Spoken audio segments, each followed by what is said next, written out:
And it's up. It's up. We'll hop in.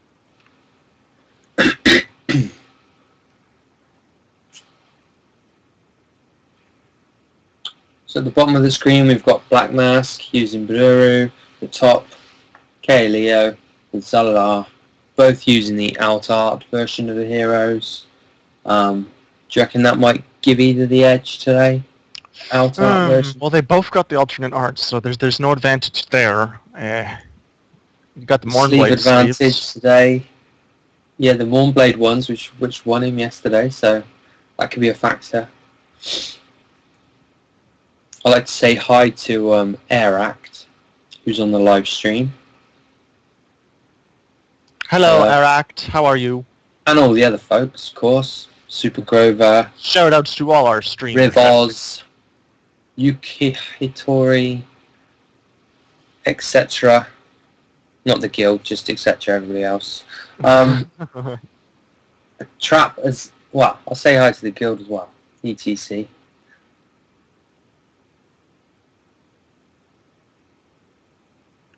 In the first two games, KA Leo got a lot of his allies eaten by snare traps. He fell victim to enchanted oaks. You must be scared to play anything, really. When there's that many answers waiting there for you. So he's worked out now that can't be a snare trap, or otherwise that Karash would have gone bye-bye. So it must be... Well, it could be a net trap. No, that would have gone off as well, wouldn't it? The fabled net trap. So that must be an oak. Yes. If his opponent was thinking through all the options, he's probably determined what it is. He goes, it's that. So he won't be How many abilities has Saladar got at his disposal? How many have we seen? Have we seen like any acid jets? I don't know if we've seen acid jet. See, there's mind control. But yes, I was going to say he's obviously had the mind controls up the hizzle. Like he's had lots and lots of those. I wonder if he can play something else before mind control. Otherwise, he's going to lose that. It's going to it just bounces back to hand, doesn't it? But it does delay. Does delay it for one turn. I think it's the Soul Reaper and Eternal Renewal is really what's been giving Zaldar legs in this matchup. It really kind of keeps him in it. So it's not just a simple, I'll just attrition you, you'll run out of cards. Zaldar kind of goes, actually, I'm probably going to outlast you if we do a card race.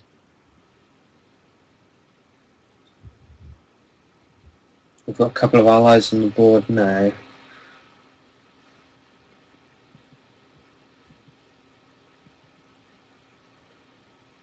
So what's your prediction? Who takes this? Which one's going to get it? Do you think Badru or do you think Zaldar?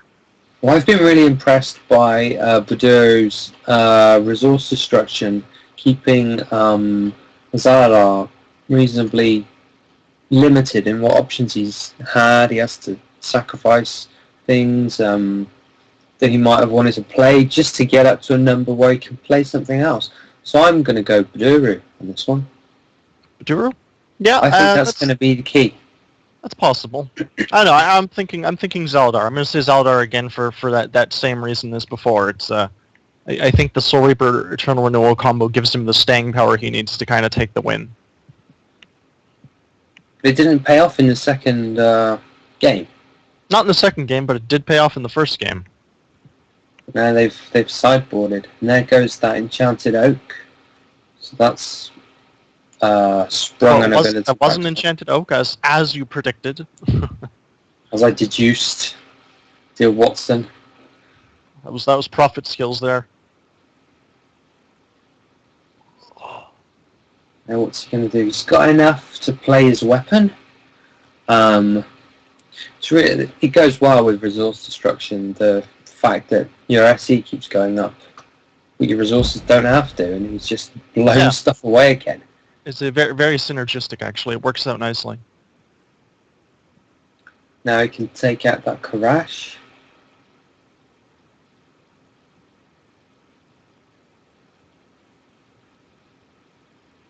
So has round 2 then commenced? I guess. Yeah, basically the rest of them they're all kind of playing round 2. The losers bracket people are playing there too. It's all kind of running by. This one, whoever ends up in the losers bracket for this is going to have a long road to walk. They're already joining the losers bracket very late. Yeah, that's true. Will KA Leo get his first taste of being in the losers bracket? Or will he stay up top? You're predicting he's going to win That's actually a good point. He never lost yesterday. Will he lose this time? Just stayed up the whole time. He stayed up the whole night, I think. He pretty much Just did. where he lives. That's true.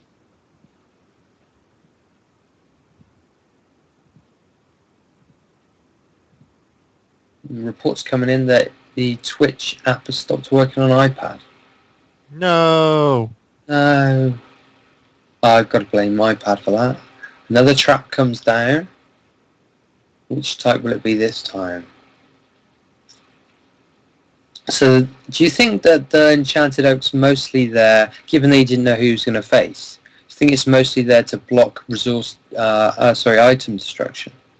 I think it's to block all the big stuff, maybe even like a mind control, you know? A mind control getting bounced by Oak is, that's pretty huge. It's like 5 resources, the turn goes away, say a Disciple of Voldemort lives, that could be important.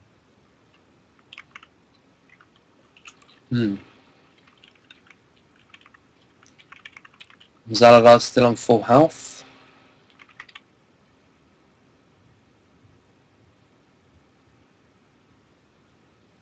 We've become accustomed to K. Leo's lengthy decision making and sacrifice. It pays off, so fair play to him.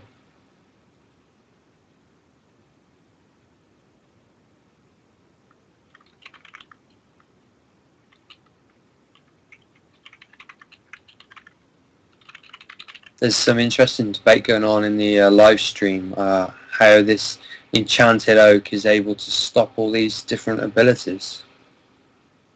Yeah.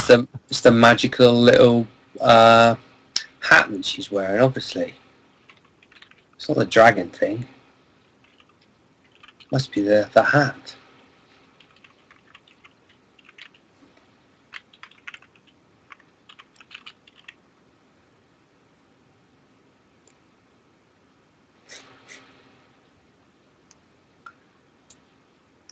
Who would you say's got the advantage at the moment?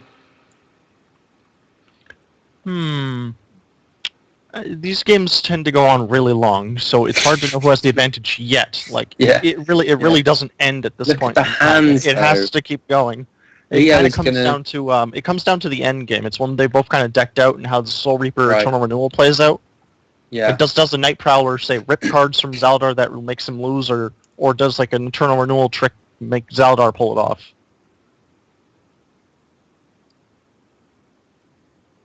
Well, Leo's got now 7 cards in hand. He's going to have to get rid of 1 just to get up to a decent number of resources. Whereas Black Mask is pretty low. He just played an ally, though, so that he could draw a card at the end of the turn with the Grundler's double.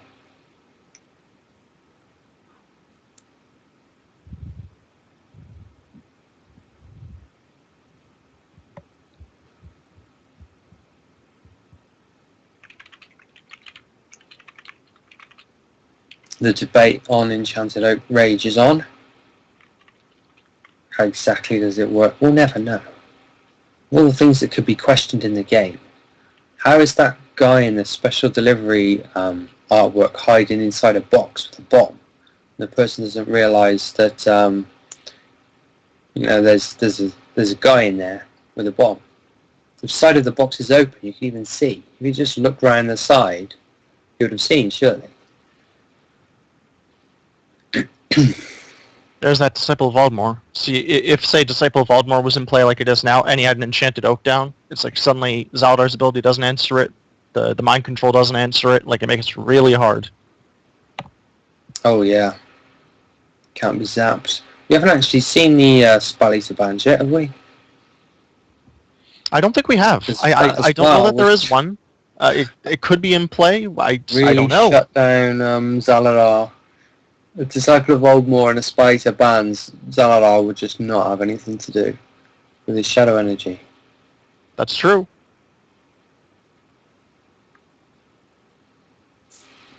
But he can mind control right the way.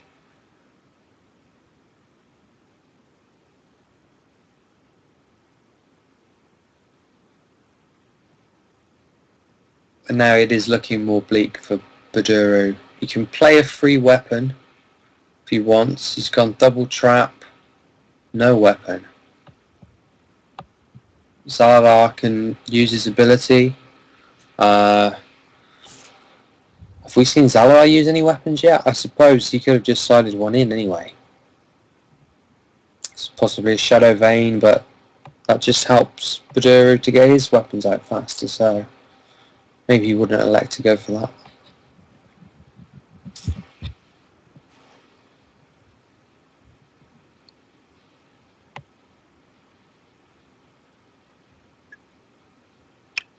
What's it going to be? He discards a Crash. So now it's interesting, because every ally he puts into the graveyard, that's just one more ally for a big Soul Reaper heal to come out later. Yeah. So in Antimatter, you might want to like prioritize just dropping allies in there to make sure that you keep just going up on the life total.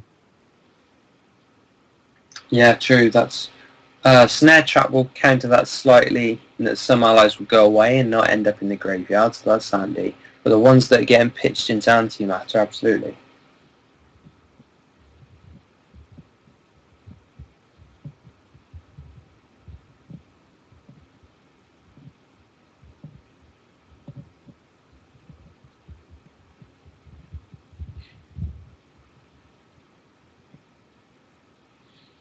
Right, Leyline, and he draws a card. Usually in resource destruction decks, you are facing one, you'll see yourself running out of cards quite a lot. That was my prediction, but in this case, that's not come true yet.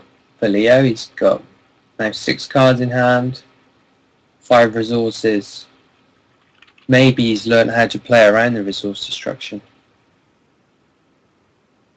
Maybe he's worked it out.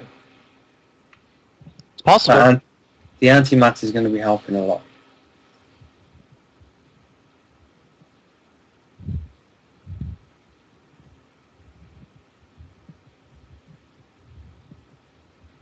Do we have any results from round 2 yet? Not that I've seen, actually. I think they're all still playing away on round 2. Still fighting it out? Some are in like game 2, some are in game 3. I know that to be the case, but none are done yet.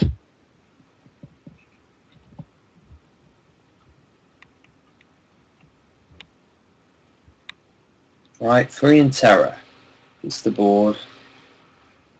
Doesn't hurt anybody. Doesn't even hurt himself.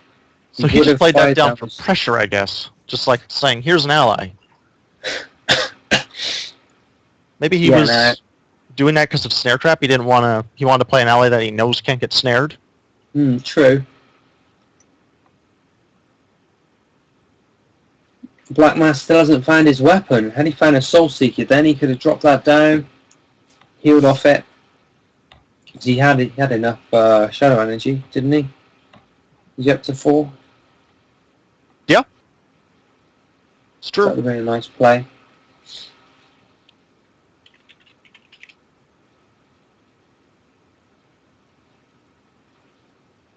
Here's the result. Slowtown has 2-1 Eclipse.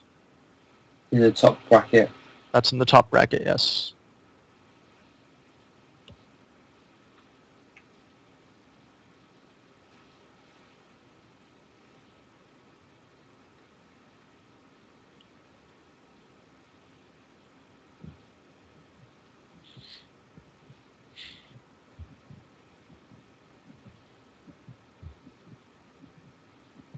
Got rid of the Bad Santa. Doesn't really want to be playing that, given that his opponent's now only got 4 cards, but he's probably going to get rid of one.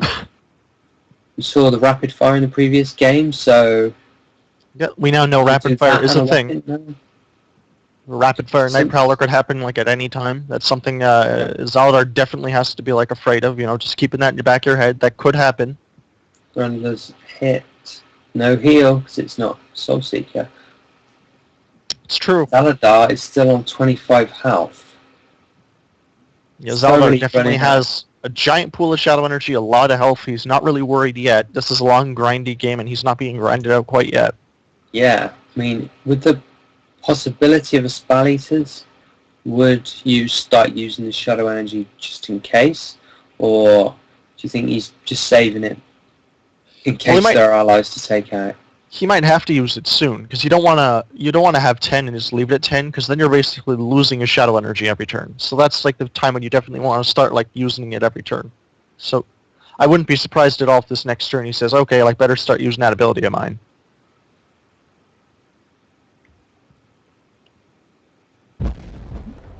Oh, boom.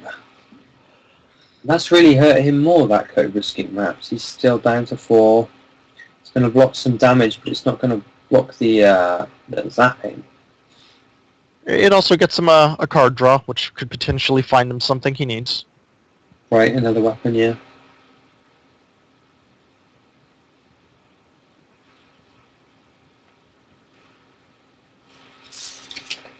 So the winner of this goes on to face Busty. Yes, Could Busty be another came in KO third Leo yesterday. Busty. Yeah. That'd be interesting to have the first place and the third place clashing it out in round 2 of day 2 and seeing how it works out. Now that sideboards are involved, this time, though. their heroes are different. It's like interesting. West is on Zalavar, so it would be a Zalavar mirror if KO Leo wins. If Black That's Mask actually wins, telling. They were an Amber mirror yesterday, and now they're a Zalidar mirror today. It's like they both knew to go from human to shadow. They went from A to Z. Well, A to They Z did too. to America. They did. That's actually a funny little point. They went A to Z on us. Ah. Seen all the heroes from A to Z, yeah. Okay. They I'll try me off that a alphabetized. bit more later. I'll get a bigger audience. When 70 people show up watching, I'll say that again. Good idea. We'll keep that one in our back pocket. Disciple of Oldmore, will she end up DOA thanks to mind control? I'm sure that's what Zalidar wants to do. That's like what he likes to see for a Disciple of Aldmore, because that thing refuses to die otherwise.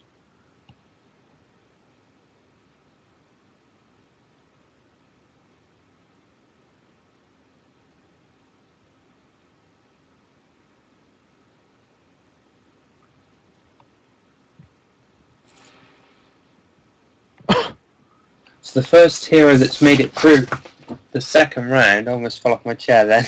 Not because of the surprise. Is Zalidar. Like Zalidar made it through, fall off the chair. Yeah. So today is the day of the Zaladars, I think. Whereas yesterday was the day of the Ambers. It's Zaladay. I like it. Yesterday was Samba today. Something, yeah. Badaru's getting way too low on health right now. Yeah. I think this is due to no Soul Seeker action happening, but yeah. Where's the Soul Seeker? If you're Zalidar, you can kill. The snare traps have been ripping all the small allies away. If you're Zalidar, you just stop playing allies now because you know that it has no heal. Say, nope, no heal for you, man. Like, I'm not going to play a thing. I'm just going to let you die to my ability. Like yesterday, sit there and die. Shadow Font next turn, or even now. Well, you can't use the ability twice, but he's digging for it. You can tell he's rid of for that shadow. So it's looking very much like you predicted right, and you put your money on the guy with the sleeves. Let's be honest. Who won day one. I just picked yesterday's winner and thought, good enough. It'll probably be close enough. No, I did think he had the ability to win it. It just seemed that way from watching the other two games, that he could basically do this and gets like a sense of inevitability. Yes, he's played the Shadow Font there. So Black Mask falls down into the loser's bracket. Yeah, but he will keep continuing onward. In fact, Black Mask's opponent in the lower bracket will be A1 Justicar, who is rocking a Banebow. So that's a face-off of the Shadow Hunters. Well, there you go. Hunters. Gotta love Hunter on Hunter. Which I believe we saw in one of the regionals. Yes, I think that did happen, a Bataru Banebow matchup. Reports just come in, so congratulations to Kay Leo there. Reports just come in of 2-1 Lion Dragon to Jackie.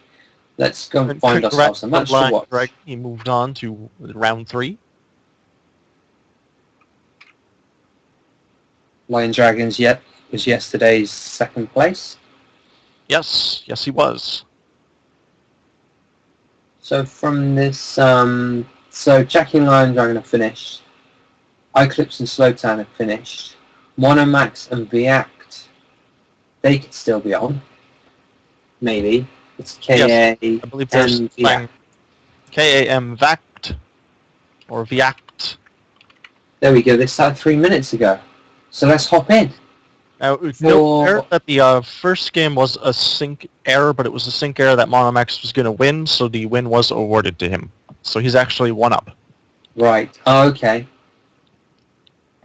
Yeah, it was pretty much like he had him dead, and then the game crashed, so it was like, okay, he gets that one.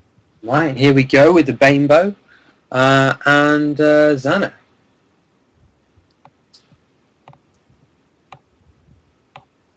Those sleeves look awesome. We've had a great showcase of sleeves, haven't we? There's definite sleeve advantage going on in this matchup right now. They look really good. Will that be a factor? I think the Fear and Terror sleeves will be a factor this time around. Death Collector's looking pretty menacing there. He just took immediate board presence, and now Gargoyle drops. Zana's likely setting up for a tidal wave, I would think. If you're going to go like, okay, Wisdom Staff, you have 2 allies. Sure, I'll tidal wave that. But then what's Monomax do? Wrath of the Forest. Perfect density to a tidal wave. I'll draw off your cards. You kill my guys, I draw. I don't think Xana wants to take like the 5 damage from them, so she probably will. And her staff is getting worn down, so focus prayer. Okay. She's letting her staff go. I mean, that's kind of the situation that occurs when the Wrath of Force gets played. You're like, wait, tidal wave isn't perfect anymore. No, Wrath of the Forest can be a very effective. Oh yeah, that was the perfect time to play it, like right there, because it delayed that tidal wave, let you kill the Lesson Staff, let you put tons of damage on Xana. It's tough to be VAC'd right now. What do you think made him pick Xana for today? Do you think it was what was seen yesterday? He was predicting similar heroes, or probably what was seen yesterday, plus the ability to sideboard. He probably has a plan up his sleeve. Like, he probably knows exactly what he wants to do. But so far, it just looks like Bainbow's got him. Because you have to remember that Bainbow also had the chance to sideboard against Xana. And maybe Bainbow put in things that are particularly good. Hard to say because we jumped into game 2. We didn't really see game 1. But clearly there must have been choices made here that set them up for each other for game 2. There's some good card draw coming out of back there. That's like 2 cards in the one turn, one from the staff, one from Elizabeth Winterborn there. He's really doing a good job of keeping his hand plenty. She's going to need some answers to deal with these cards. Obviously, Tidal Wave is a 2-for-1 or more if there's more allies down. That could pay off. But look at his health. 16 there.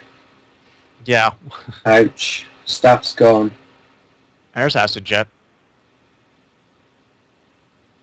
See, like, even a card like Acid Jet, that could be some, like, a sideboard card, for example. Maybe that's, like, sided in, you go, okay, I'm going to kill, like, your staff. Take that, haha.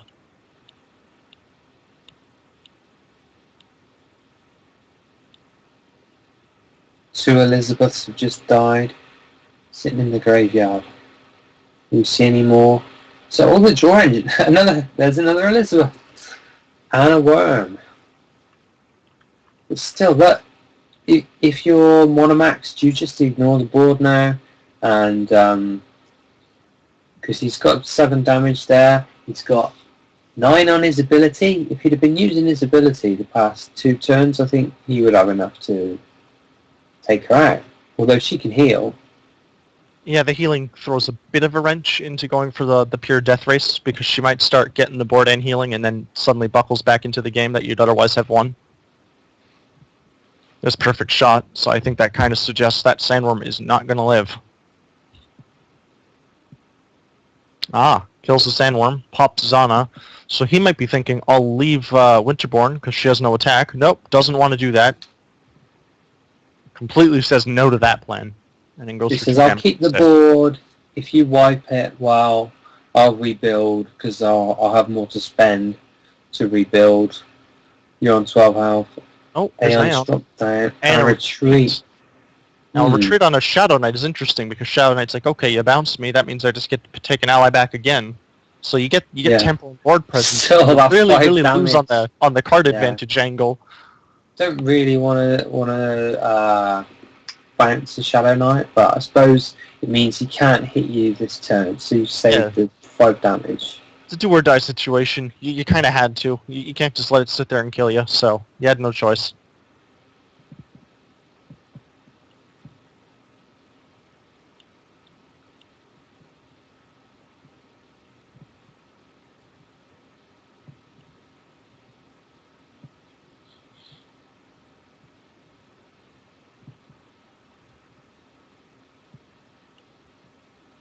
Just noticing how the Rainbow art and the Gargoyle art seem to go together quite well, and the Xana art and the Aeon art go together quite well. It's like yellow versus blue going on. Blue backgrounds, yellow backgrounds. The style on the art is very similar for those cards.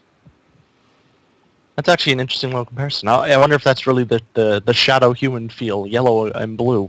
Yellow, murky yellow. Blue, that's brilliant blue. More yellow now, just to keep the theme going now. That's Behemoth. Yeah. It's a big, scary artillery. He's the king of the yellows, I think. I don't think there are any yellow cards that are more menacing than him. Wasn't Staff. Wasn't Staff is more of a purple, though, not a blue.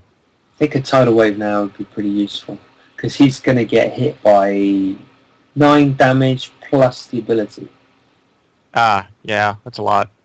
It's a lot to have to take. Yeah, 9 plus ability. Wouldn't that just kill him? I can't see precisely how many he's on now. He has 10, and if he does... Okay, there's heal. Yeah, there you go. Now he's up. So he's alive out of range, yeah.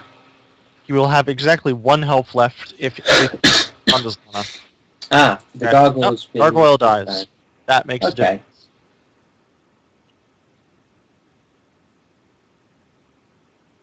It's not really enough, though, to... He's starting to build up the board now. The Aeon is probably going to stick around. 7 damage. So 7 damage is like just about to drop on him. I was wondering whether Monomax would go for the ally or not. He has. He's taking him out. Got him out the way. Taking out the Jasmine and the hero at the same time. The ability. There's Acid Jet again. Nice move. We've seen yesterday and today, draw engine, getting rid of draw engines seems to be the key. I do think that is a very important priority to have, is kill draw engines, and it leads to more victories. If they draw less cards than you, you can get ahead. Now that Seductress did not have an ability because Xana had 9 resources to Banebo's 7. That's no good, because that means that Plasmahemoth there, not disabled. Yeah. That's gonna probably hurt the ally with the Plasma Blast, and then hit into the hero. No, just going for it. Hero. He's like, don't care about Seductress, I'm going for you. 5. Attack. Down 2. Now, do you think there's a weapon here? Does he have it? Good call. The weapon takes it. The Soul Seeker for the win. That means the 203 Monomax. Monomax is moving on. Well done, Monomax. 2-0.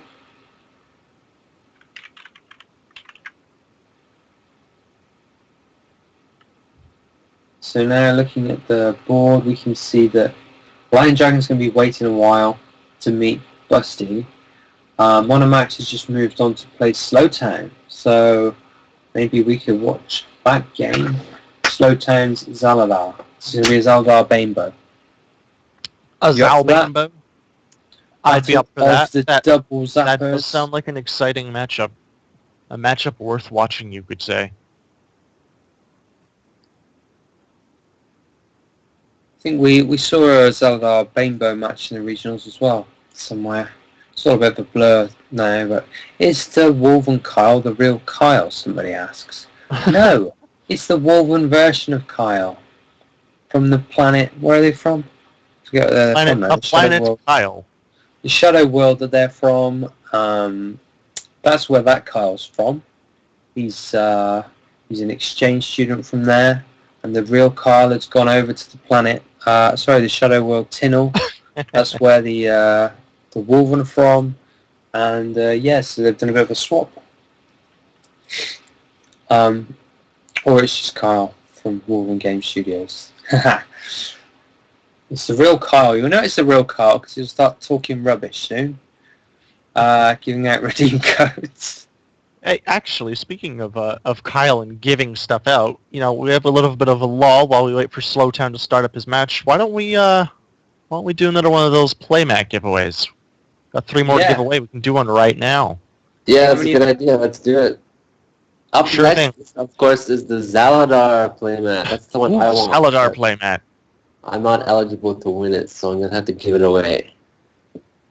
Okay. Oh, but we don't have Kevin with his 20-sided die. I was gonna say, do we have the Dice Master around? He's just like hiding in the corner, but I'm not sure. Need a dice? We might use the. Kevin is here. He has just responded privately. All right, Kevin, roll that dice and tell us what it lands on. It'll correspond to that seeded player.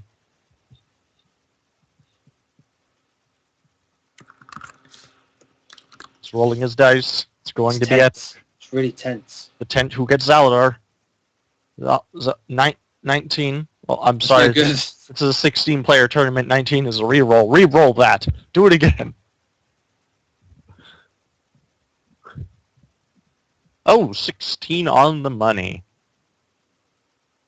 And that means Black Mask. Black Mask has just won a Zaladar playmat.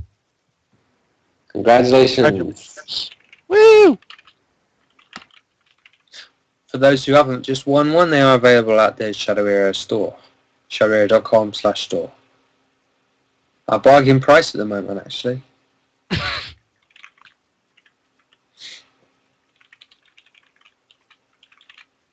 Is Slowtown changed his name back to Slowtown, or is he still Uanth backwards? I think it's still backwards Uanth. Maybe I'll look at Monomax instead. Yes, TJ Monomax, easy.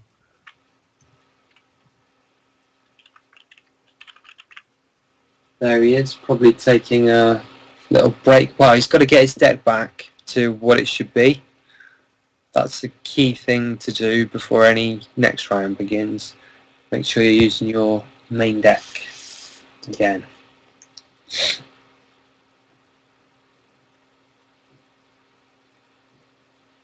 Yeah, you always want to take a bit of time just to make sure that your main deck has no sideboard cards for game 1. You want to get it back to normal.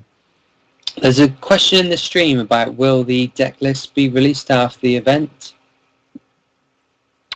We haven't confirmed exactly how we're going to go about releasing deck lists, but we do have them all.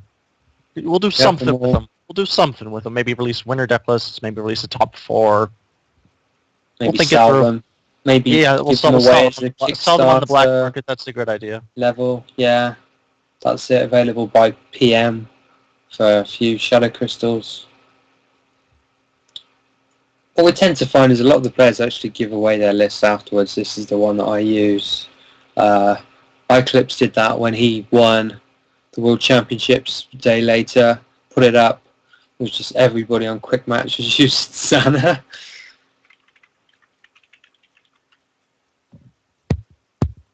Good old Zana. I clipped you Zana yesterday, and now we've seen Zana today. She's shown up in both events. Maybe she'll win this one. She still has a shot. Yeah, could come all the way back and just win everything. Could this be the end of the Priests? Would you think they're going to show up in the best of 7? No way. Priests never die. They always come back. You know what? I'm wondering how viable Jericho would have been yesterday. With all those warrior attachments going on, he might actually have... Wow, yeah, you're right. With so many, there are like 6 crippling blows a game somehow. Like, he would have been great. They have more could have at least taken off a couple of key ones, couldn't he? Yeah, definitely. He'd probably been overwhelmed, though, by so many. Here's an interesting little factoid for the stream viewers. Apparently, Pandemonium and Rafael Majir are now on game 7 because they've had 4 draws. What? Pandemonium won a game, Rafael Majir won a game, and they've had 4 draws. Supernova-related draws. It must be. They just keep having draws. Damn. So game 7 for those two, they're really... they must be burning each other out. It's a Ladwin versus Majaya. Oh, yeah. That would be supernova draws all over the place. Just racing like crazy.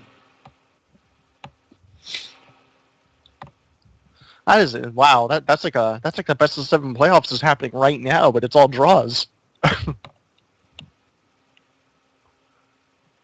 And a draw means replay, so yeah, that's why Yep, they have to get a conclusive winner, so they have to just keep going. And that's in the losers bracket as well. It's in the losers bracket, so that game does matter. One of them is going to be out, one of them is going to go on, so they both really want it. Okay, so we've got Monomax here waiting. Start. This is going to be the Bainbow Zaldar match.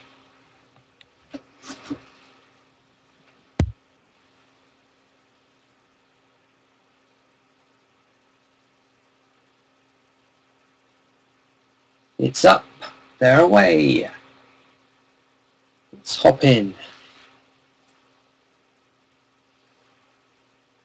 Zaladar deck with Zaladar sleeves. That's good. I like that. I agree. A lot. Just Zaladar all over the place. A foil Zal one on as well. Zal. Hey, he's changed his name to KA Slowtown actually. He's not back with you anymore. He's KA Slowtown. You know what? I prefer that name. K.A. Slowtown Yeah. is much better. I could type that if I had to. Now, it also just lets you know who he is. He's clearly not Yuanth, so it's better for him to just have his own name.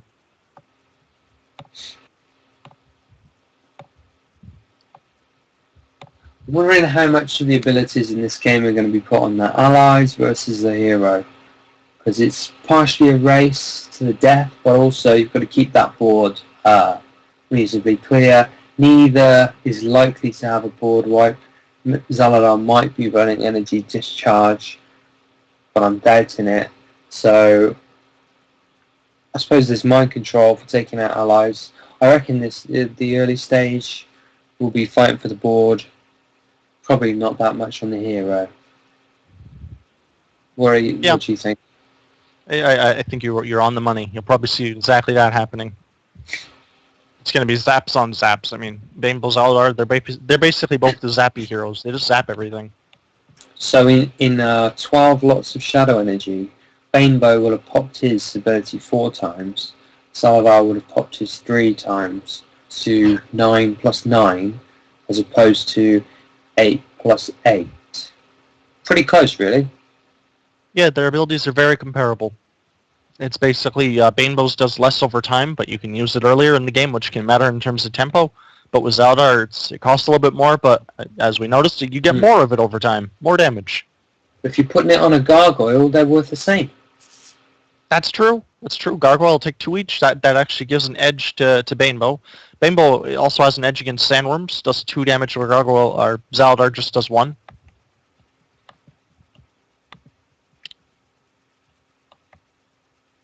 And there's the ability usage there, going to zap those 2. Against non-zap heroes, the Karash can be quite a pest. Whereas in this matchup, not so much. Yeah, in this matchup, Karash is just going to get blown up every single time. Soaking it up. Ooh, lots of foils getting played. Foil Thaddeus, foil Zaladar, foil Furion Terror. That foil Zaladar looks so cool because he matches the sleeve so perfectly. Imagine on a Zaladar playmat as well. That would be just, wow. Just be crazy, Zaladar. Oh, foil Sacklam on foil Thaddeus. That gives him some sort of foil advantage.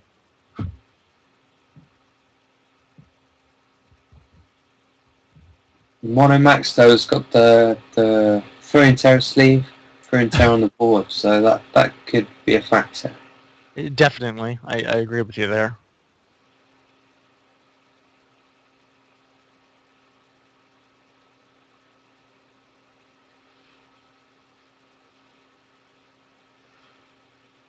Doesn't look like this is a resource destruction Bainbow, so this game should go a lot faster than the first round. Yes. Yes, just a little bit.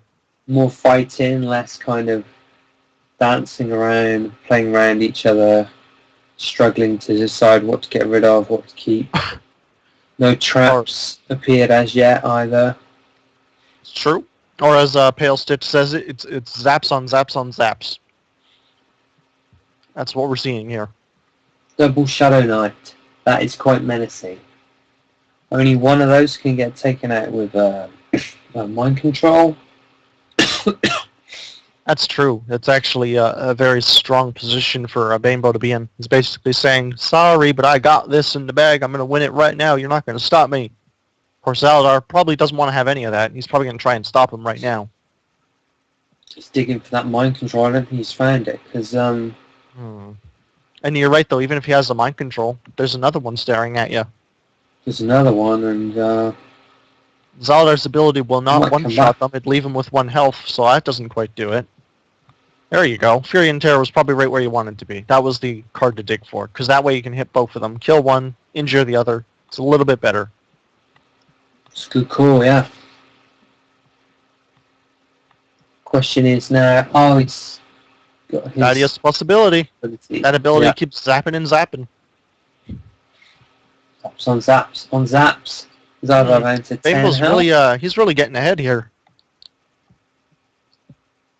Poor Zaladar's starting to fall behind. That life is getting pretty low.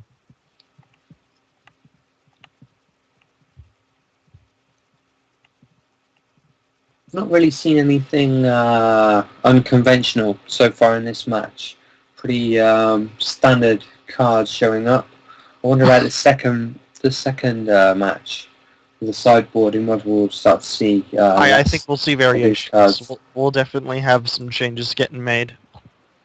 I could see Slowtown looking for like his anti-Bainbow options if he has any tucked away. This Bainbow hasn't dropped any weapons that I've seen. No traps. It's just all been allies really. It could have easily been a Zaladar deck. Really. It's just Shadow allies. That's actually that's a very good point. It pretty much could have been a Zaladar deck with the way the deck's been running so far. I think the fact it's Bainbow, though, allows him to use that ability earlier, which can lead to an early advantage, and then he's just pushing that early advantage to the utmost.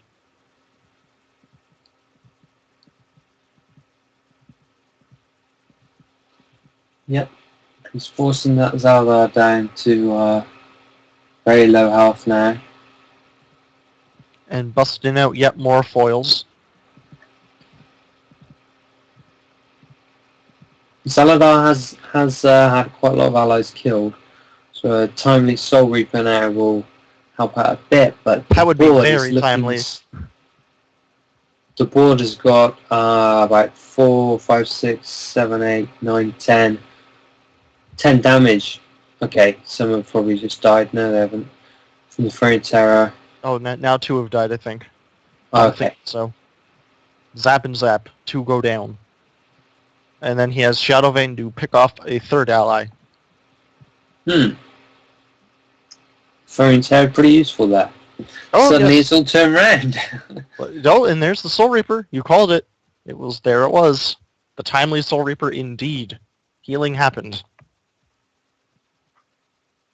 Now he's on 14 health, which is a lot more than 4, and the board is looking pretty empty.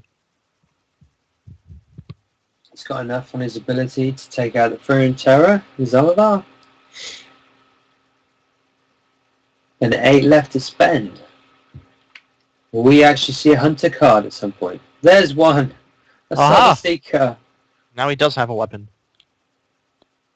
Oh, this just in. Apparently, Emmy Gore has 2-1 to Carol Puck. Congrats to him. So that's the second round. So he's moved on to the. Oh, that was the lower bracket. Oh, that's lower bracket. So that actually makes Karapok the first player to have been eliminated in today's event. Double elimed. Mojo Jojo, who was in the last 4. He was top 4, wasn't he, yesterday? Yep, he was 4th. He's fighting his way back through.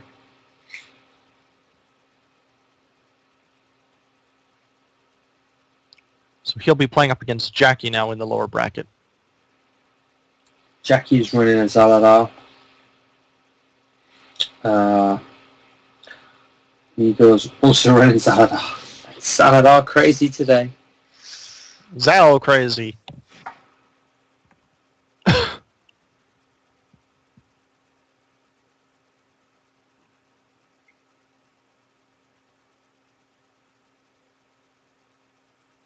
Not quite enough to take out the Morbid Acolyte. Sitting there with 1 health. Let's see. Oh no, it's just been shot and healed off. We got the Soul Seeker to finish it and get some healing in.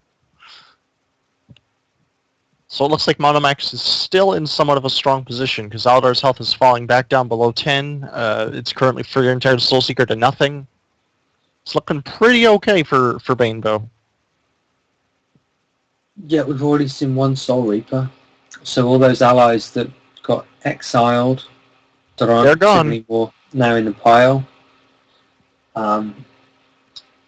3 and Terra's really been putting in work in this game, hasn't he? On both sides. He really complements the whole zapping hero ability because you're multi-hitting things and then he multi-hits things and allows you to chip away at multiple guys at the same time.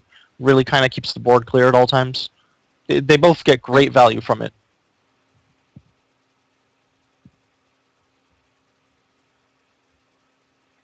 And Zaldar's on 8, but without Shadow get out Font, of this. Ah, mind control. That'll help. A foil mind control will help. Yep. Kills both the cards, the Fury and Terror and the Soul Seeker. So that's like a nice 2-for-1 for him. But unable to play anything else. I wonder if he's holding on to like an extra mind control. So I'm down to 6 health now. He uses his ability next to... Well, he should have been able to use his ability. No, he's on 3. What's happened there? I thought he had enough. Must be my very small screen that I'm using. Crash drops down, immediately killed. Fishing for more heal, perhaps? Second Soul Reaper.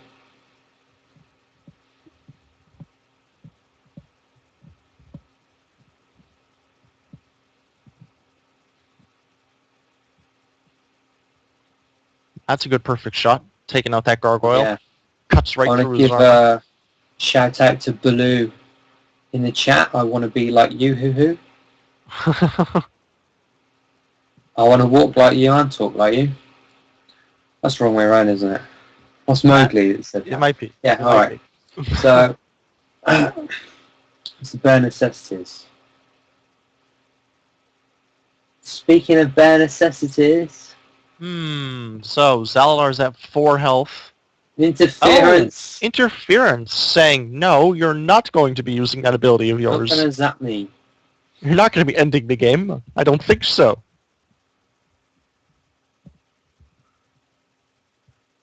Could this get to him round?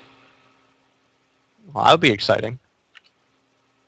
Exciting already, but Zaladar's on 4 health and he's just got pinged 2. He's going to get to use his ability next turn. It was only the interference that stopped him using it. So, but a Soul Reaper now would be top quality. Do many people run 2 of them? He's don't run a Sacklam. He's digging. What's he found? Has he found an answer?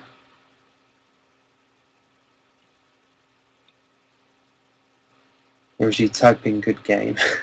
Another interference. Wow. He just doesn't want to die. He knows how to use those interference to keep himself alive. Game.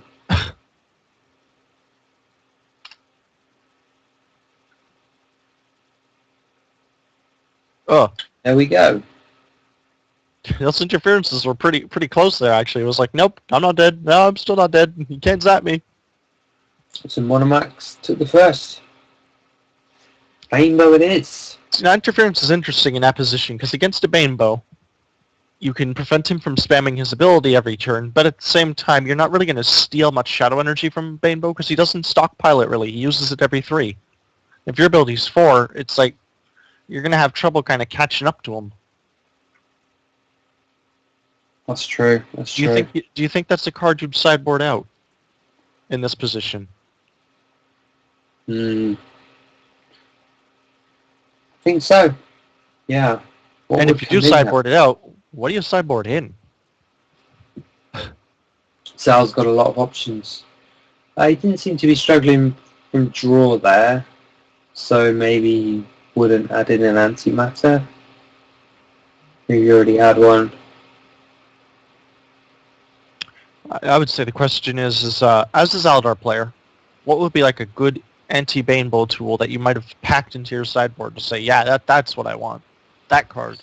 Would anybody have been predicting Banebow? That's what I'm wondering. It is pretty good. He did show up at least once yesterday. Given that this is a sideboard format, you don't know. Maybe it shows up tomorrow. What kind of things? I can't see a transference showing up, but if it did, that would be awesome. Because he's just yoink the Banebow card. But if you look at this Banebow deck, it's pretty much just shadow stuff. So in the chat stream, Kilter suggested adding in Dr. Ipper. Oh, of course. If that would Dr. Ipper is just a medicine that people need. Yeah, Dr. Ipper would be great in this matchup. And for those that don't know, Dr. Ipper in this case might just be Dimension Ripper. Might be. Let's search TJ Monomax again. They are sideboarding, so it could take a few minutes. Yeah, you definitely want to give them a few minutes to, get their heads sorted, think through what just happened, and how they can better improve their odds of winning this next game.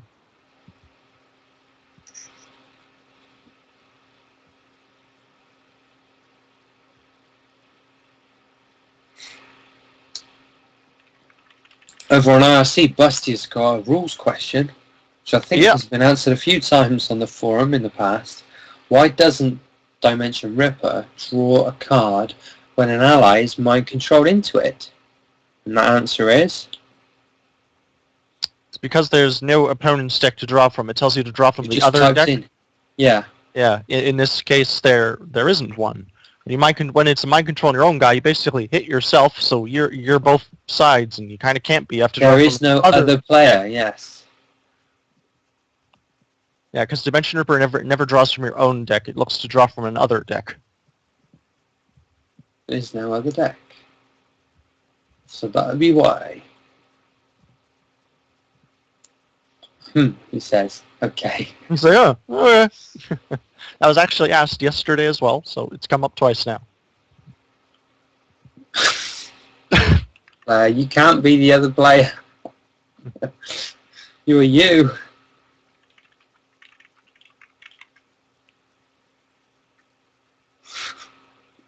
The only way you can be the other player is if you're playing against yourself.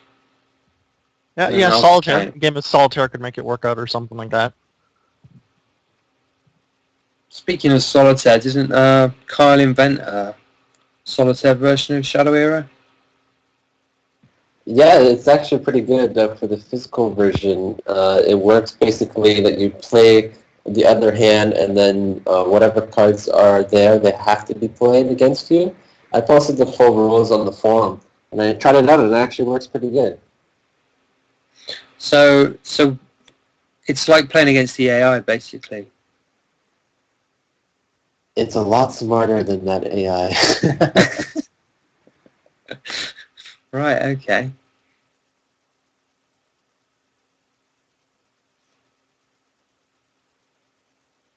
I guess while we wait for this game to come up, I'm going to try and plug the Kickstarter briefly. They always start as soon as I start plugging things. The Kickstarter It's not an easy to remember link, so you might want to just go to shadowhero.com to find out about it. We're raising funds to take Shadow Hero to the next level, to upgrade the UI, to add a load of new features, so that when the Shattered Fates expansion hits, the game itself, the interface and all the things around it will also be awesome to get the most value out of now 3 sets in the game. Bringing more players who might have they might judge things based on how things look, and there are other games out there now that've got a bit more polish. I don't think they're as good game-wise, but sometimes people judge things on polish. So if you back the Kickstarter, we can buy some polish. That's really what we want. Don't send in your polish to us, your money, and we'll buy the polish. That's basically it, isn't it? That's what the money's for, Kyle. Yeah, polish. Polish indeed, I'd say. And coding. Polish and the new features. There's a lot of new features that we've been working on, so we really need to get those out. And we're really excited about it. It's going to be pretty good. I'm really looking forward to the in-game tournaments, because we don't have to do any of this anymore. I'm joking. We still stream things, I'm sure. But round-the-clock tournaments, that'll be excellent for people who are currently probably playing a lot of Meltdown, day and night. Now just hop in a tournament queue instead, play for a few hours, win great prizes. They've started. Or have they? No, they haven't. Oh, Game's so disappeared. you got my hopes up for a second there. I thought they'd started. I was like, yes, and they're like, oh no.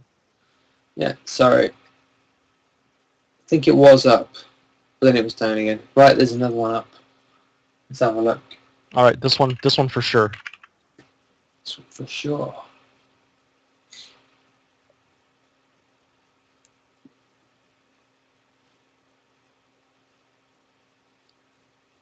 So Monomax went first there. He's got a 1-0 lead in this round.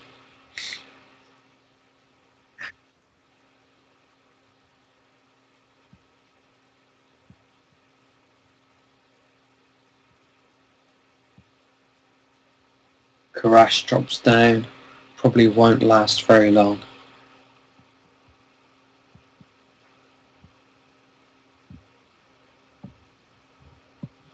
Now that Acolyte can talk the Karash out of its ironness, which is handy. It's true. He can do that like on this upcoming turn actually, but doing so would mean that he doesn't like pay a big drop, and he could use Bambo's ability to do something similar. Yeah, so he goes for Wrath of the Forest, so he's not going to do the Morbid, so he'll probably use ability instead to kill it. He's gone for the allies, gone for the board again. That worked in the previous round, the previous game.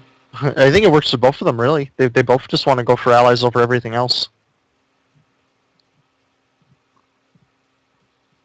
I'm guessing in that Wrath versus Pandev game, it was the opposite.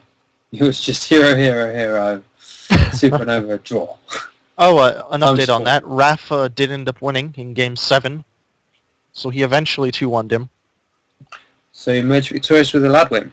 Yes, he is now up against Vact.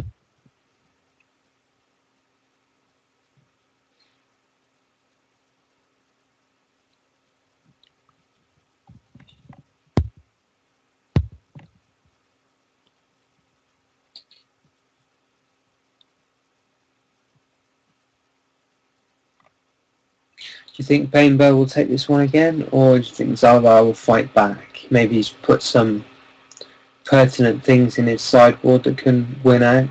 He's got Disciple of Voldemort there, but she survived that as well. The perfect shot only took it down to one. Drops out one. with. Should be able to ping away at the armor now. Another Morbid Acolyte is hit the board. Yeah, I've seen quite a lot of Dark right now. Prophecies cards here. We definitely have. I think Dark Prophecies helped both of these heroes play their little pingy style to the max. But I was going to say, I definitely want to see a Fury and Terror right now. If I'm Banebo, I'm looking at all those threats. I'm like, yep, Yeah. they need to go. Yeah. Especially that Disciple there being at There 1 he health. is. You turned the card over, it looked exactly the same, but it had some stats on it, some words, and And it was those foiling. words were enough to make those other cards go bye-bye. Oh, wow, look at that. Ooh, Dr. Dr. Ipper shows Ipper is himself. here. Yep. Time for some medicine, as it were. Well, that looked like a surgical strike there, actually, as well. Dr. Ipper hits. Oh no, and now the sleeves are all messed up. We got Sleeve Zalatar's exchange. Williams like showing up all over the place now. He sacked it. He sacked the Zaldar sleeve. No thanks, not interested. Oh, is that the first time we've seen a poison arrow? So that's been brought in to try and like slow things down. Probably it's a good anti-Karash tool, isn't it? Definitely. I like putting a poison arrow on a Karash so that it wakes up dead from the poison.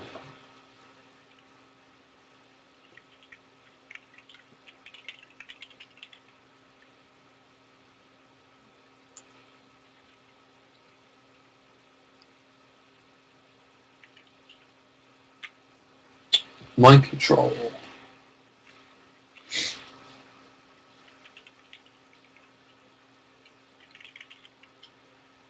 How much of a factor do you think the Dimension Ripper's going to end up being here? He's only ripped two cards now, but he's just filled the opponent's hand and then played Dimension Ripper. That's a very good pro move there. Fill the hand, then use Dimension Ripper, so they don't get one of your cards. And what he's holding on to now. The Soul Reaper will be pretty, sort of Soul Seeker. One's just hit the board for Banebo.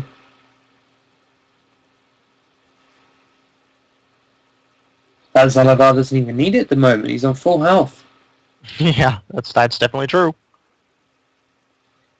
Another result just in. K.A. Henson is 2-1 A1 Pucci. Was that in the winners That was bracket? in the lower bracket. Okay. So that means that Pucci has been eliminated.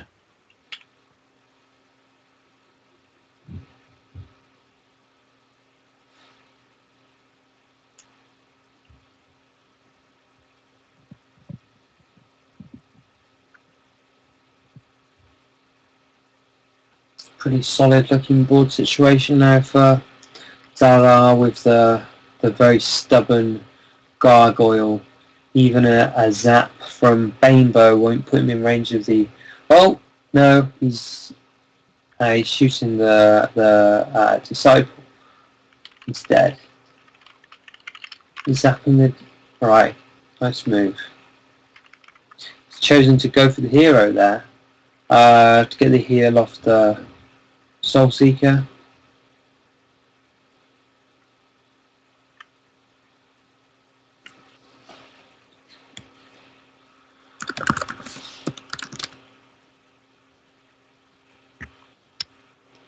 What's going to get ripped next?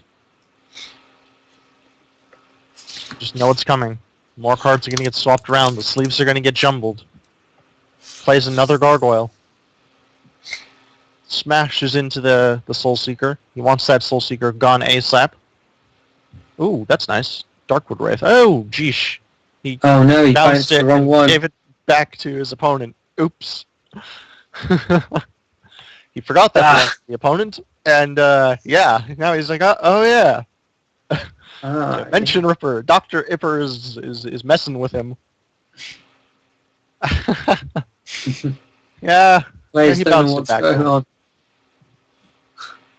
He bounced his Gargoyle back to his opponent. Yeah, that happens. If you bounce the opponent's card, it does go back to them. Return to sender, yeah.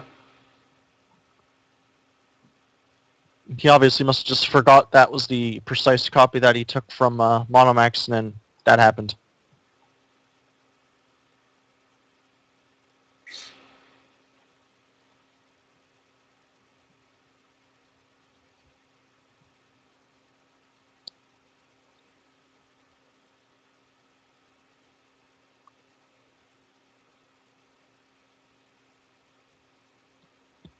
Right, going for the allies again, making sure to try and keep them off the board. Trying to get some in range of the Soul Seeker, although currently neither is, due to one being 5 health, the other having the damage reduction. A pesky gargoyle that's been around since the start. Shadow Era, I think, or at least when I started playing it. Yeah, Gargoyle's been around for a long time, hasn't it? Clearly the best Shadow ally, pound for pound. But then now Morbid Acolyte sometimes shows up instead, or maybe people run 4 of each. Or a Death Collector even.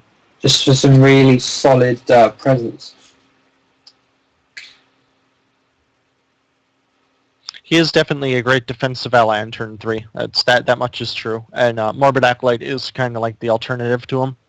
You lose the damage reduction, but you get a 5th point of health, and you get that really handy ability to remove passive abilities, like the Gargoyles. There's a Shadow Vein, so suddenly the both players are going to have lots and lots of Shadow energy running around.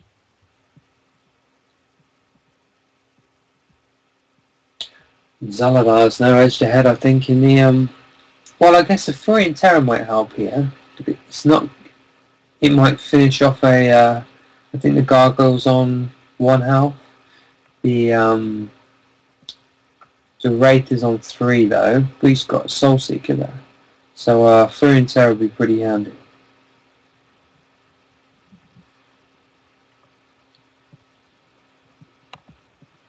And there's the Foil Gargoyle on 4 health.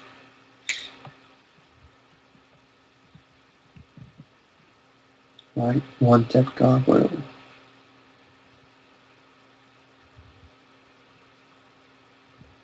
One Thaddeus pings 1 down. 7 left to spend.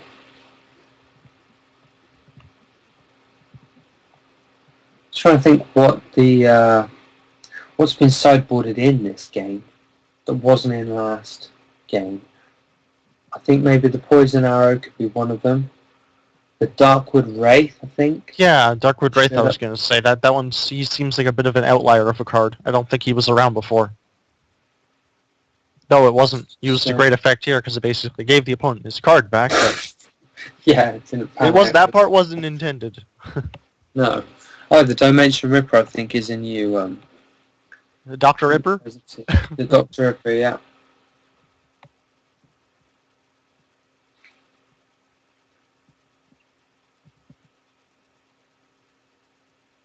Yeah, Rainbow's dropping pretty fast. He's just worn down the Soul Seeker as well. So it can't hit into an ally. And that's gone away. Interference. Oh, nice. That's just going to be like the last game, he is not letting Banebo use his ability. He's saying, no, you're interfered with, sir. It's never pleasant. So the board situation there looks like it's got enough. He's dropped a weapon. But has he got enough to kill anything? If he had a Fury and Tear to follow us up, it'd be amazing. I don't know that he does, though. Ah, there we go. The Wraith's gone.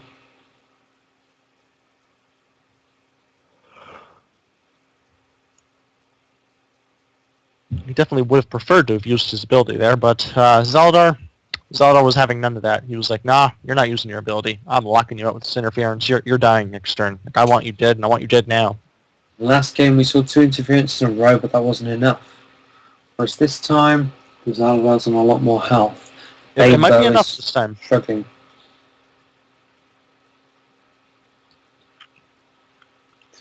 I don't think we've seen a draw engine from either player this game. We've seen a couple of Bad Santas and Dimension Ripper, but no other...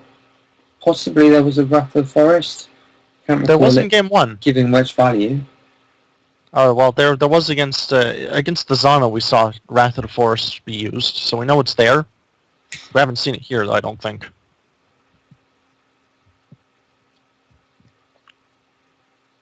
And hey, who knows? That could be a card that was sideboarded out, perhaps. Actually, there was some Sack Lambs, wasn't there? Or was that the previous? It was foil Sacklam in the previous game. Yeah. Digging through that deck. Just wondering how they managed to get to 9 resources and 10 resources. Guess it must be digging plus Bad Santa. Yeah, bad Santa 2 always. health left now, Duru. I'm sorry, Bainbow. Do or die now for him.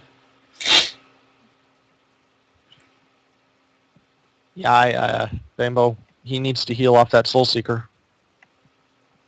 That's like his ticket to surviving to the next turn.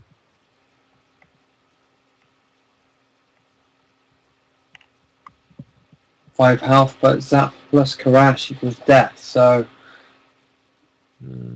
That's true. Maybe that is it then. No, that That's gotta doesn't. be it.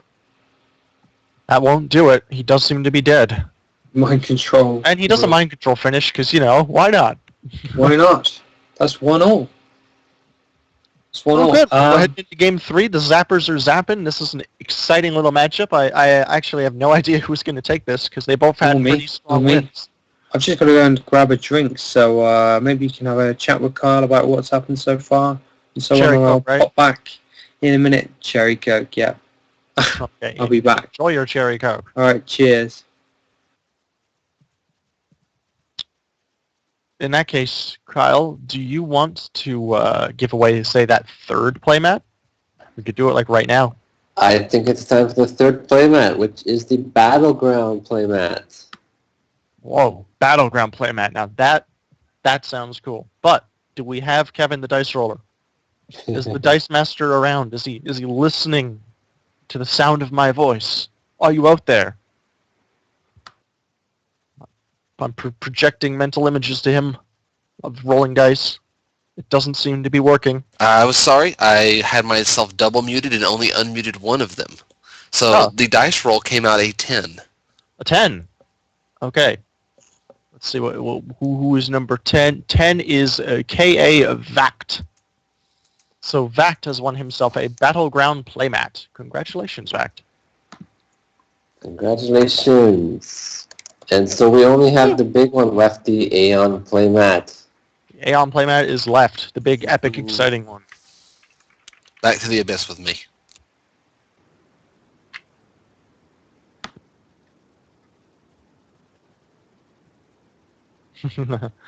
And Kevin is thrown back into the abyss. So Kyle, what's your opinion on things so far? How you liking the matchups? I'm actually surprised that the decks have changed so much since the day one.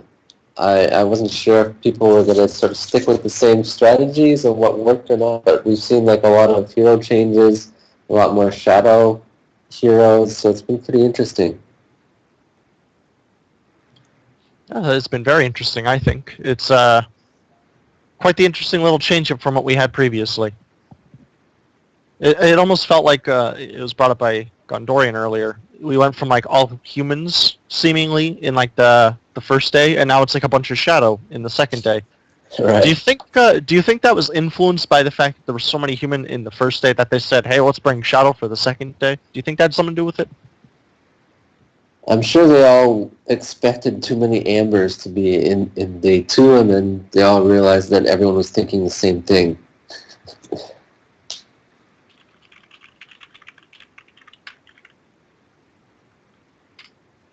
That's probably something to do with that. I think the sideboarding has to. I think the sideboarding has to have something to do with it too. That can easily change deck decisions because now you can build decks differently. So you might go, why not?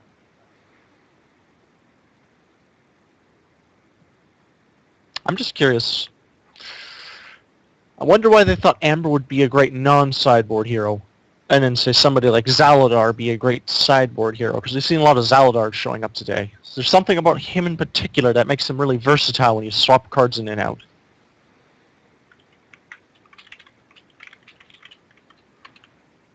That's a good question. It was probably because all of my comments yesterday about how Zaladar is such a great hero. I think I might have influenced them a little bit.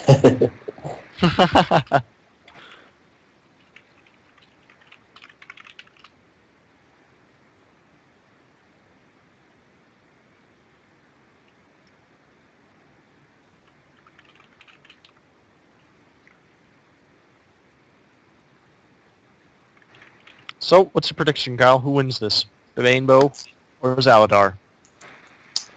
Do we have a result for the KA Leo versus Busty yet? Or are they Hey, still Leo playing? versus Busty? Actually, good question. I'll go check. I'm back, refreshed a little bit. My voice should be slightly improved.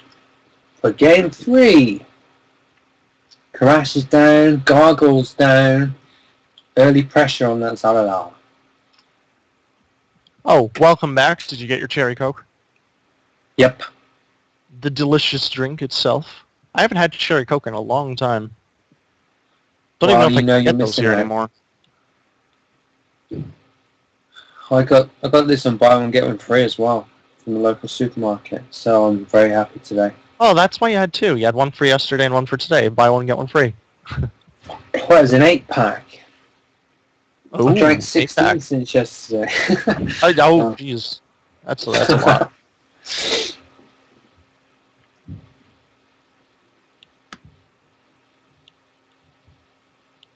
Oh, DMT doesn't hit other DMT, hits Hero.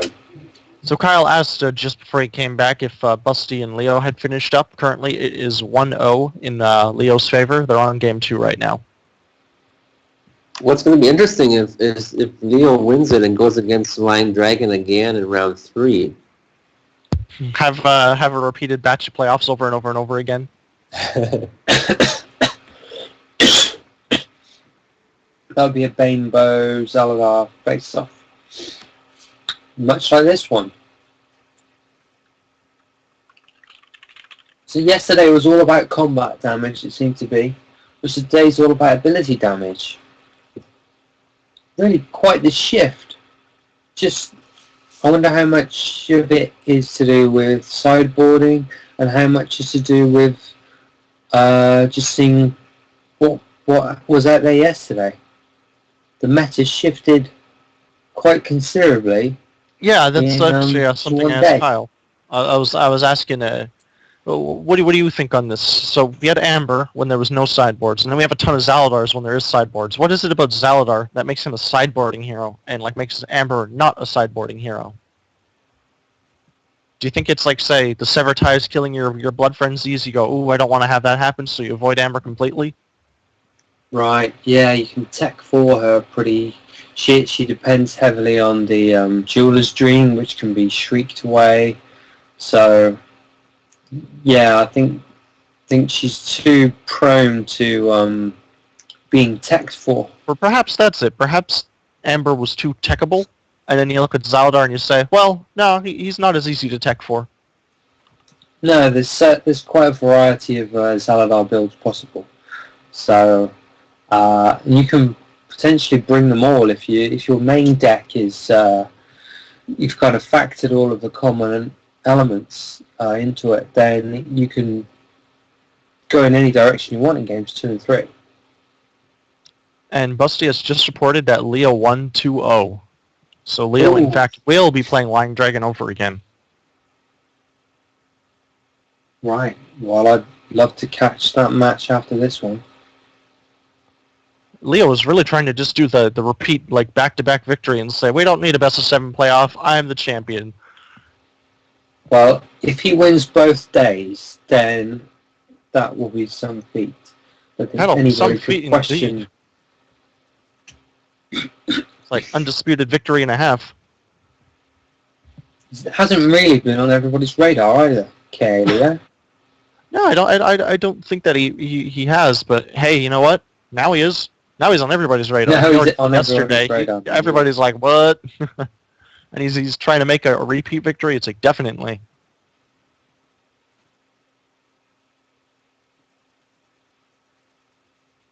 Mind control on a gargoyle isn't the usual thing that you see happening, but he needs to get him off the board. The Yeah, pressure's definitely. on. Definitely a situation where he felt forced into the play. He didn't want to, but he had to.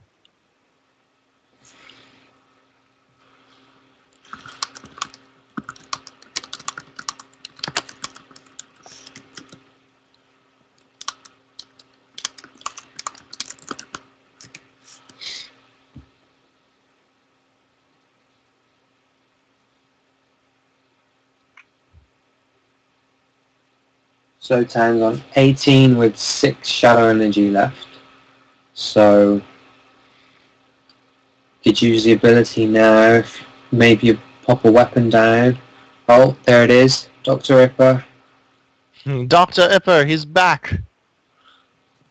So Zap kill the ally, probably. Yep.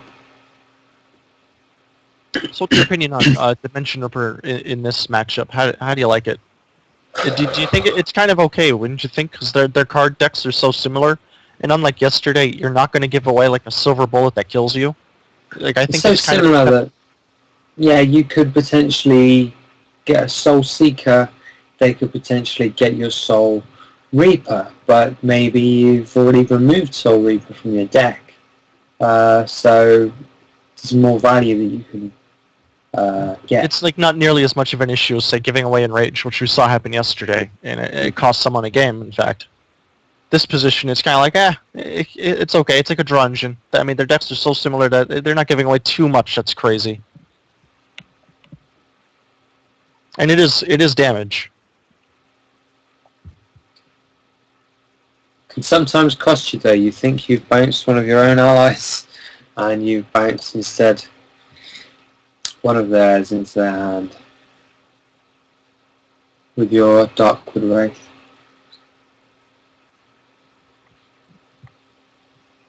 Banebow's trying to use his ability there. Wow, his energy's getting pretty high, way up at like, how high is that now?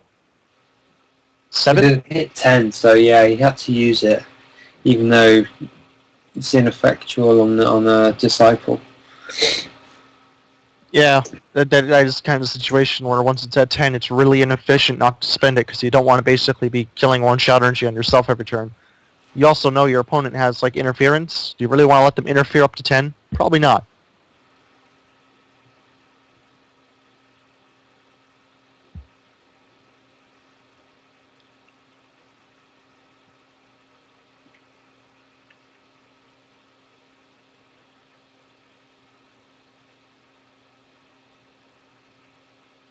Brought them down to 16 health. They're both on 16 an empty board. Shadow Knight's just hit. Brought back an ally to his hand. Can't remember what that was just now. Should have looked on the stream. I've seen it. I just missed it on there as well. Look on the iPad app. Whatever it was, it's not been played.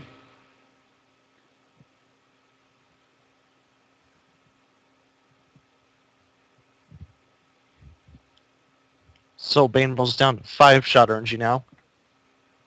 It's getting he's getting further and further away from Zaldar having that money interference on him. I mean, interference now would still be like great though. He would just go up by 4 shadow energy. Stop Banebow from using his ability, maybe interfere with him a second turn in a row, but that hasn't quite been happening. I'm surprised that it was still in there for game 2 interference. It says it was quite a... You know what would be interesting? Let's say he took out interference based on how game 2 went, only to then really want it now. Yeah, that 9 shadow energy would have been awesome.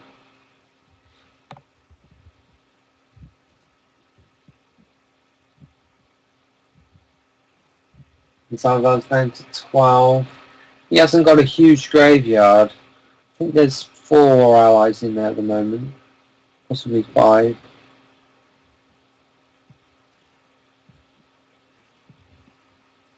Now, Banebow himself is looking a bit weak.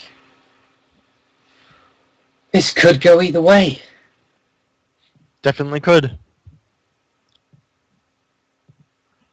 I will say, though, that Zaldar does seem to be putting out the more consistent threats. It feels more like Banebow's the one that's been doing the answering. But hey, in this position, he seems to be answering perfectly okay. Well, he's just forced card draw now from each other's deck. Wonder what it'll be. Both players' life totals are noticeably getting low. This is the deciding game. Tension. They're playing pretty fast considering how close they both are to death. One's on 10, the other's on 10. They're probably just waving that tension, waving the momentum, just running with it, trying to, pull it off. don't want to lose here. Getting into that grand finals in the winners bracket's definitely the easier route than slogging through the lower brackets. So if you can do it this way, you want to do it this way. Yeah, you get a bit of a rest. Crash is hit. 8 health on Rainbow. Nice. There's that poison arrow on the Crash. And an acid jet to kill the Dipper before that Dimension Ripper even got to swing. That one didn't even attack once. No ripping that time. But he's not able to put any threats on the board. He's just got his weapon there, which he may or may not use. Somewhat okay. I mean, the Crash is basically guaranteed to die. It's disabled and it's going to lose 2 health over the 2 turns, so it'll be dead by the time it's active again. So he has essentially cleared the board out, and he did choose not to attack with the weapon so he can use it for board control if need be, maybe some healing too. Healing right now actually is relevant. They're at really low totals, both of them. There's Statius, who's bringing it even closer to death for Banebow. And then he sack lambs him because that prevents Soul Seeker from healing him. So it's like 2 damage, get him right back off the board. Another Crash. Can't easily be picked off. It can't be picked off by the Soul Seeker, but most certainly the ability can just blast him. Yeah. She's done. It's going to be an empty board again, but why they're both getting so close to death? Has Slowtown been holding on to a Soul Reaper? Well, that's question number 1. That's definitely the question they're probably both asking, going, do I have the Soul Reaper?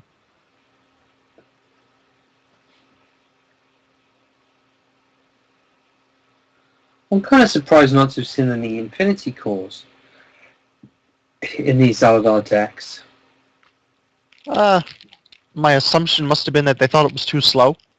Like a Soul Reaper is a one-time cast, and Infinity Core keeps charging you. So maybe they said, no, I'll just use Soul Reaper, use it only when I need it, and beyond that, just keep playing for the board. There are quite a number of Zaladars, though. Maybe some of them will run an Infinity Core. I'm sure some of them probably have like a one or two copies, but who knows for sure.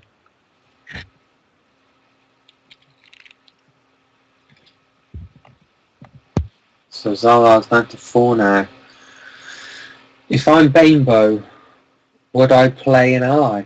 Because it would get mind controlled into me. That's super danger for Banebow. Definitely. How is he going to do that 4 damage to Zalar? His ability plus a weapon, that's enough, isn't it? He's just pulled Shadow Vein. But he has not pulled, like... He might have a Shadow Font. You don't tend to see Shadow Font in Banebow, do you? No, not really. But ripping that Shadow Vein's kind of cool. He's down to now 4 health. This one has gone down to the wire. Oh, yes it has. 4 health each. He needs to get 2 damage from somewhere. I don't think he's going to find it.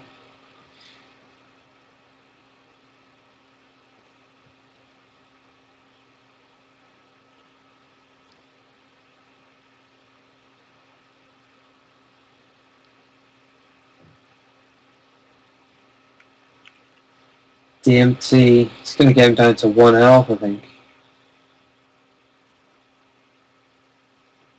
Surely he's done for then.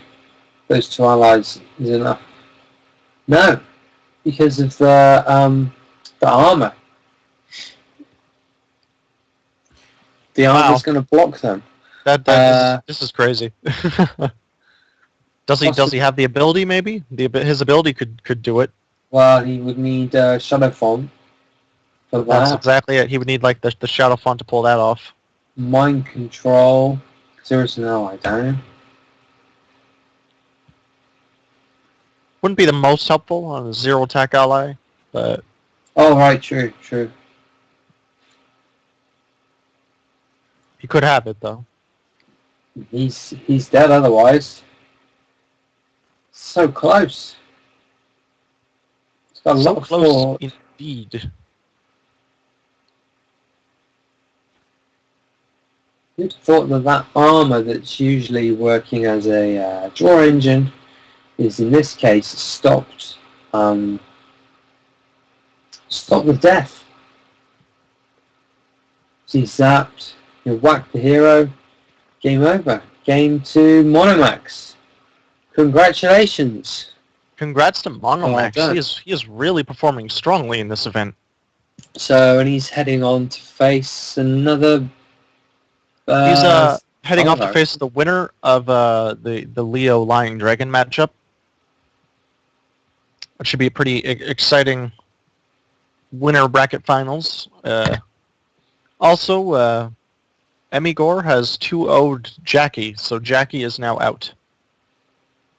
Jackie is no more. Destroyed by Mojo Jojo. I'm going to bring up the bracket. Good idea. All this in action. If I can... there we go. So Leo with his Zalvar is facing a Banebow. Monomax with a Banebow is facing a Slow Town. We've just seen that match. Yeah, I just updated that result now. Okay. So it could end up being a Banebow. It could. That'd Right. be interesting. I wonder if it's that one. I think we're going to be handing coverage over now to Kevin and Lewis. Oh, we're Because doing we're a getting coverage swap. close-ish to our 2 hours. So we've probably got time to maybe hop in onto our losers bracket match. See how that's going. Yeah, we could maybe watch. Got Vact, Raphael Majir, or Busty Henson. Maybe Black Mask, Justicar. Black Mass, Justicar is a Banebow. Oh, that was the Hunter match, wasn't it? Oh wait, no. Black Mask and Justicar have finished actually. Black Mask won that one, 2-1. Did you say Raph versus VX? Was It's happening. It's true. KAM Fact.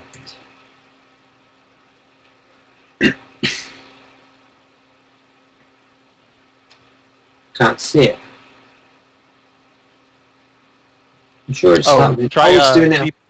BP Raphael Majir. He's using a different account because the other one sync aired and then couldn't rejoin for like 10 minutes, so he just popped his ult.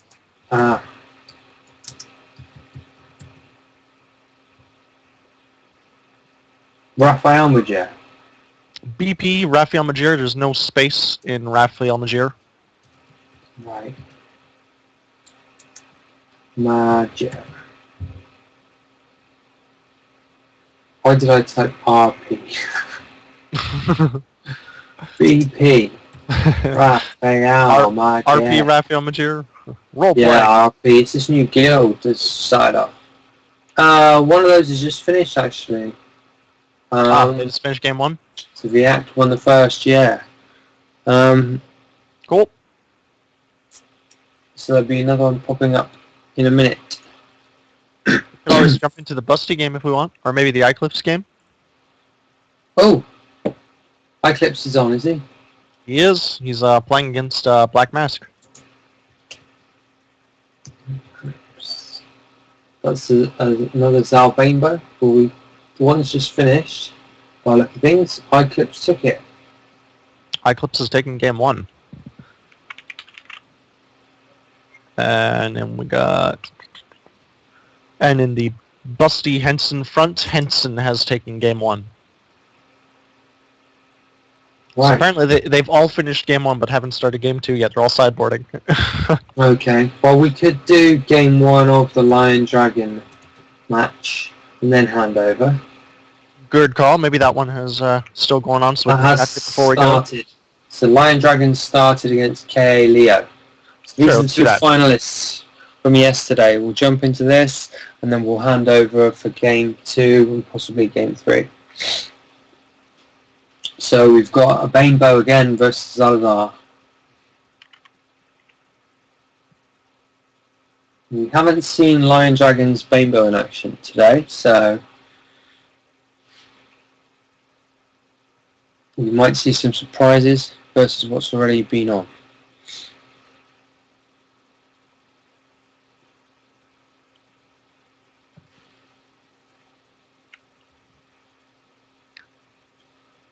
So who do you think has the edge going into this one? We just finished watching a Zal Bainbo. Which one has the edge in this matchup, you think? Well, Bainbo... Can't remember if the Bainbo just took it or not. I'm sorry.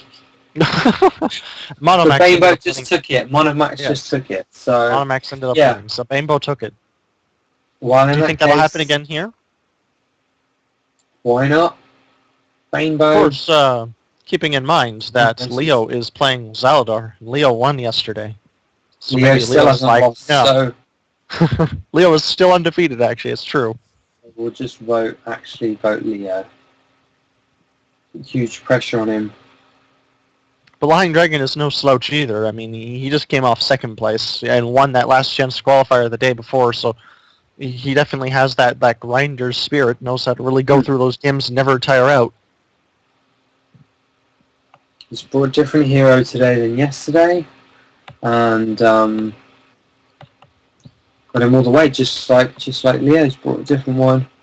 But they're still different to each other, so that's interesting. Definitely I didn't true. know that Lion Dragon was a Bainbo fan. Don't recall seeing that much of him with Bainbo. He's better known for his mage builds, his Zaladar decks, and priest.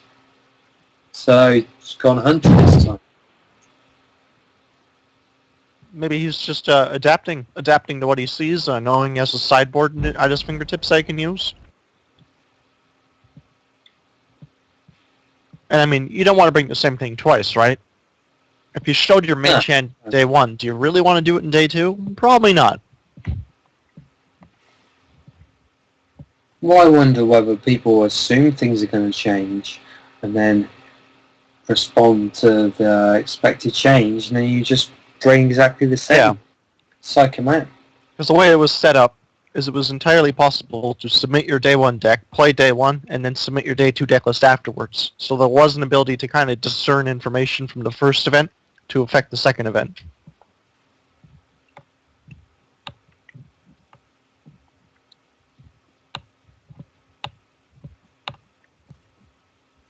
That poor acolyte. He was a bit ill. My cold is having a bit of a resurgence. I thought I was getting better, but I'm feeling blocked up again. Yeah, I got a bit of a cough myself. It's fun. Must have got hit by a poison arrow or something. So the disabled part wore off, but you were still poisoned. Yeah. You're still taking that 1 damage a turn. Yeah. Pretty much. There's like a green fog in front of my eyes.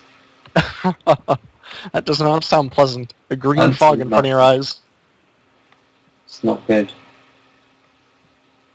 Oh, so he plays a good old antimatter. Chooses to play an ally instead of activating. Morbid. Oh, fair enough. It's like the morbid party going on right here now. 3 morbids on the How field. very morbid this field. Everyone's all dead and stuff. Another poison arrow. Another one. The That sickness cold is continues. contagious. Yeah.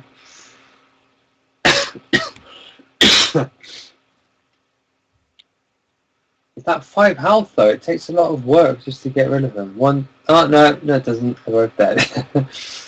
Said it took a lot of effort, a lot of damage that could have otherwise gone elsewhere.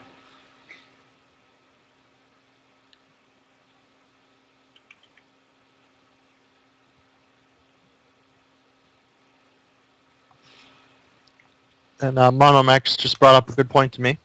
He is now in the top 4. Based on his performance, he is at least a top 4 finish.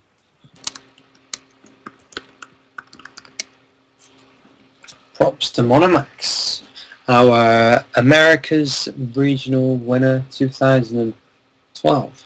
Yes, last year's one. He performed quite well in that one, if I recall correctly. He did it with the Nishaven deck, didn't he? Yep, he said to everybody, look, Shaven isn't just a poster boy of Shadow Hero, he's actually a solid hero. And I will prove it.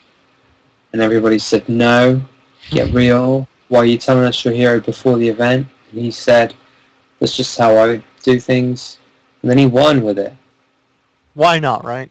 He won convincingly too. That was a good event. I remember he was playing like a Portal weenie build. It was cool. And as we just saw there, Morbid Acolyte used his ability to knock off Gargoyle's armor and then picked him off with the Thaddeus Morbid combo. So that's definitely a good use of Morbid right there. That's exactly why you play Morbid over Gargoyle sometimes, is just for that kind of interaction. Otto just hoped in. He didn't hop in, he hoped in. Wishing somebody luck. Hoped in. Yep. In the chat there, I can see Harakti, who has been around for a long time. Haven't seen him for a while, but it's back now. Oh, well, good to see Welcome he's back. Welcome back.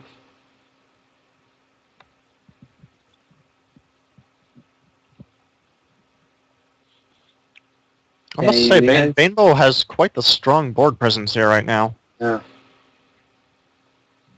Full health, 3 allies. Currently, Zaldar is really thinking through, which one do I discard? You activated the antimatter. Drew 2 cards. Which one do you do? Trying to wonder why my screen was... Oh, he's been targeted for so long. It was zoomed in on the whole time he was targeting. He was thinking of what to do. So he couldn't get rid of any of them. So just trying to work out. That actually that's quite telling. That kind of lets you know that if he's sitting there thinking that long, he might be in a position where he's in trouble, and he's just kind of like, I think Lion Dragon may have a distinct advantage in this game. If that was the tell he was sending out, was that Zaldar's kind of freezing up.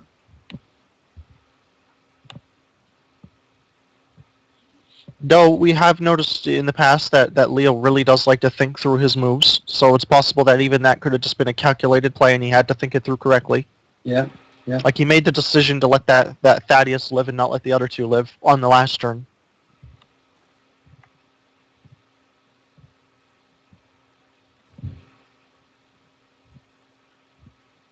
Ooh, bit of poison. It won't hurt the gargoyle. He's immune to it. Well, not immune, but... Not quite immune, but the damage reduction makes it 0. Yeah. So it's effectively immune, and then the disable's relevant, though. Disable is basically keeping that Thaddeus alive for an extra turn. Just got rid of a bad Santa. I probably wouldn't play it if my opponent's only got 1 card either. Give him too much ammunition, he'll finish you off. So, yeah, that was sacrificed. He's got double the health of the Zaldar at the moment. Didn't even need to heal off the Soul Seeker. Wow, max health to 12. That's a big difference.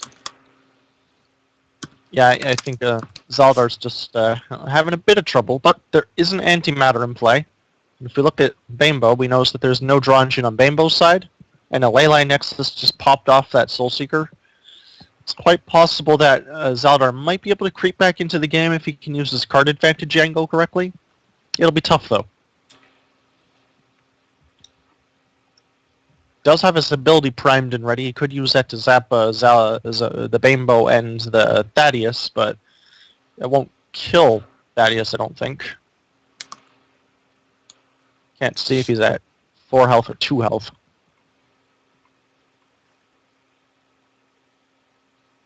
Oh, let's find out. Ah, so he was at 2 health, so he did die. Yeah.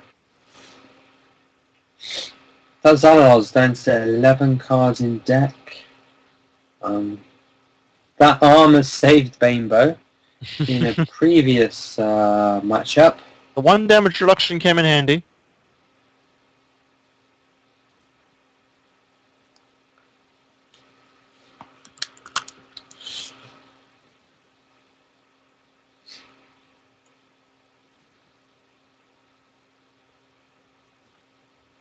Another Shadow Font. Oh, the instant destruction on the draw engine. Yeah, this is what I was saying. Zaldar's chance to get back into the game is to accumulate card advantage over his opponent, such that the opponent just has nothing to play. That's a bit of a wrench. Pretty handy. Shadow Yeah. Knight out there. He's like, oh yeah, I'll just do a Shadow Knight loop. I won't need card advantage then.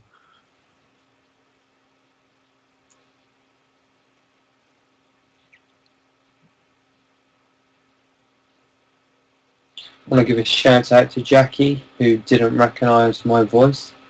How dare you? Maybe didn't recognise my Jumbo's dare. voice. No. We're going to stick with your voice. He completely didn't recognize your voice. I think he knew it was me, though. He knew it was you, of course. Of course. And Thaddeus on Thaddeus action going on here. Not enough to take him out. He recognises my voice from our late night chats.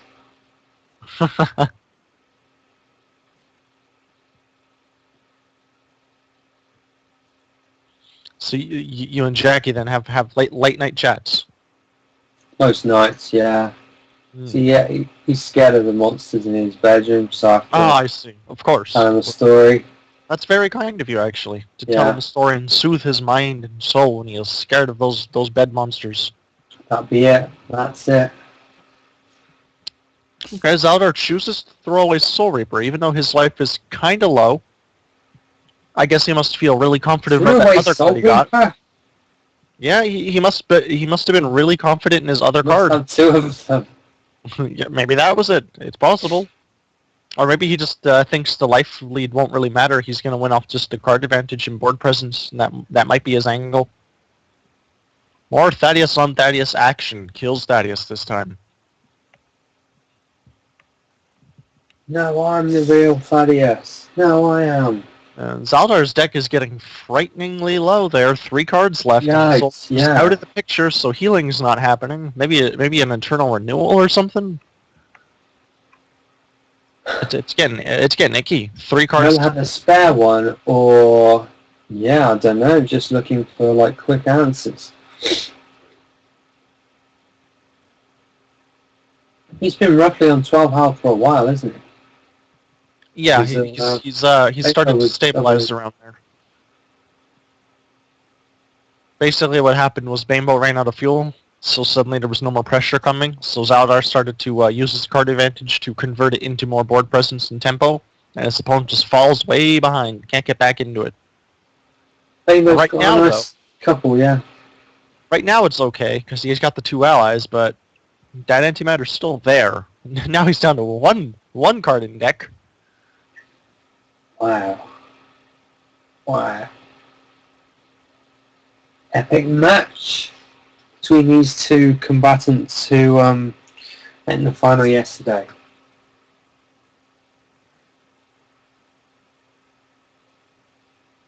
Another Wrath of the Forest.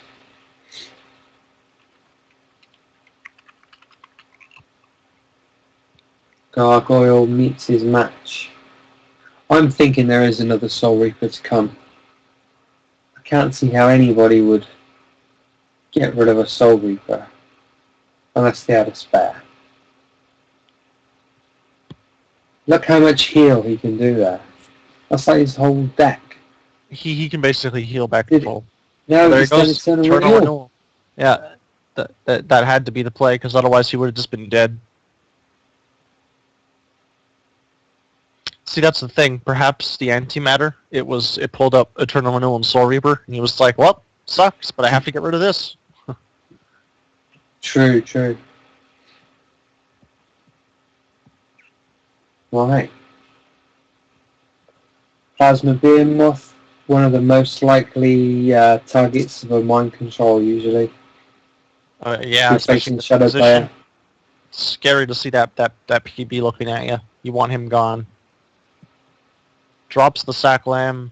Well, that works. That'll kill him. Shadow Font will do 3 damage to the Plasma, and then 2 from the Thaddeus will take him out. Draws a card. That Eternal Renewal might really swing this in Zaldar's favor.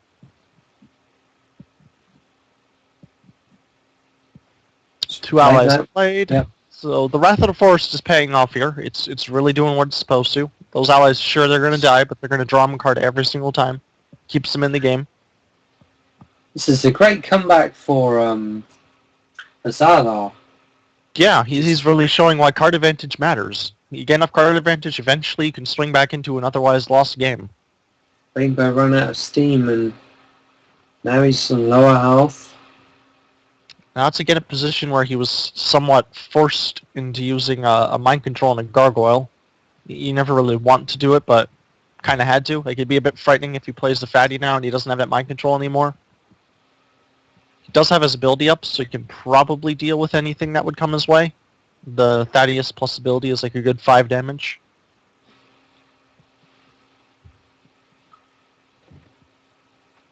Still or die then for Lion Dragon. Soul Seeker, pretty handy. But he's It's not 2 got damage. enough there to kill it.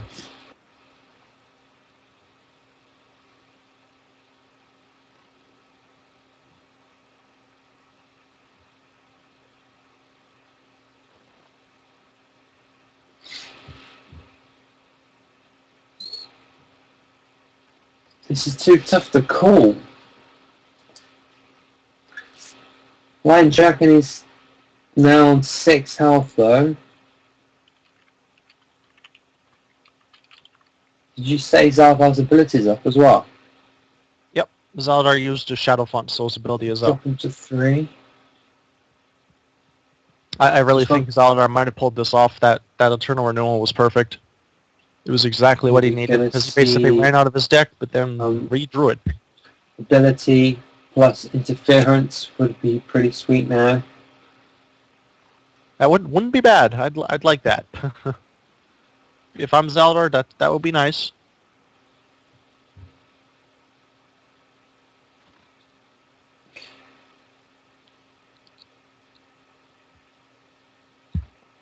Shadow Font. So he'll be able to do his ability 2. I thought his ability was up. Has he saved it really? He really saved it? Because he could have... That's a surprise. I guess he felt it was best to save it. Hmm. Probably wants to make sure that ability He's only got- hits allies. It's got 8 shadow energy though. He could have zapped him that 9 turn. now. Pardon? There's 9 now. Yeah, I mean he could have zapped this turn and that'd be game over, wouldn't it? Well, let's see. If he zaps him now, Banebo would be down to 6. Banebo did heal up Soulseeker. Ah, just then, right. I think that was the key, is he knew he couldn't kill him because of the Soulseeker, so he said, okay, I'm going to wait for you to play an ally and then zap you.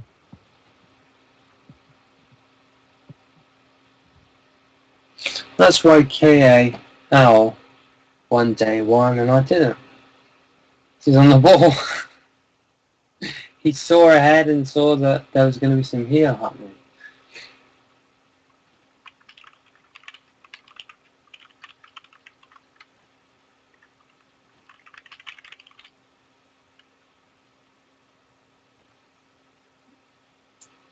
It's still really close. More allies coming out. Banebo is still in a very, very scary position. The ability plus DMT plus Gargoyle would have done it, but no, DMT's been killed and there's a heal. That Soulseeker heal is really coming in handy. There's a Shadow Knight. I can start to buckle it in the other direction if there's no mind control for that Shadow Knight. He does have the ability. Now the question here is, does he want to use the ability on Shadow Knight and Thaddeus? Or does he want to use it on, like, Shadow Knight and Hero?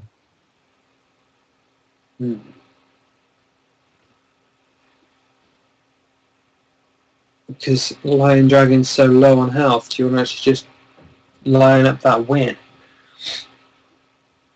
It's difficult. There's mind control, Well, so he does have that control. portion. That's a good 4 damage right on the spot. Kills off that Soulseeker.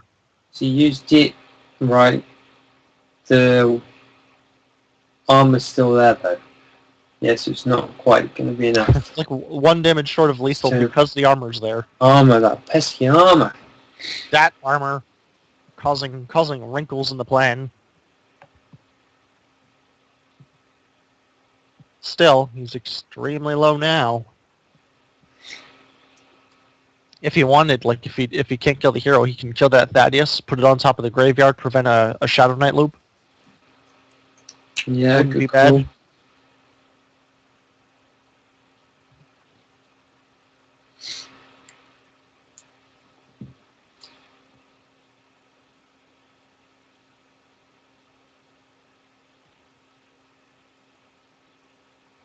Both of those, which if he kills an ally, then it's going to be a draw off it.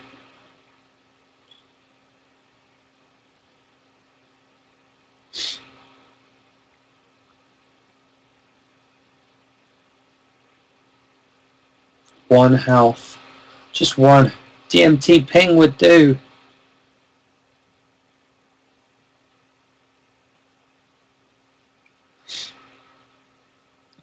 This just in, apparently Henson has 2-1 to A1 Busty. Right, which puts Busty in the losers bracket. Actually, that eliminates Busty. Oh, He's taken out. Henson has bested him. oh yeah. Right, commiserations to Busty. Valiant effort over the 2 days. He did come in third the first day. He didn't make it this day. There is the death of Lion Dragon. So we're now going to hop off and let Kevin and Lewis hop on to continue coverage of this. And we will see you later. So hopefully they're ready to Alrighty. take over. Bye, I'm gonna count guys. down and say goodbye.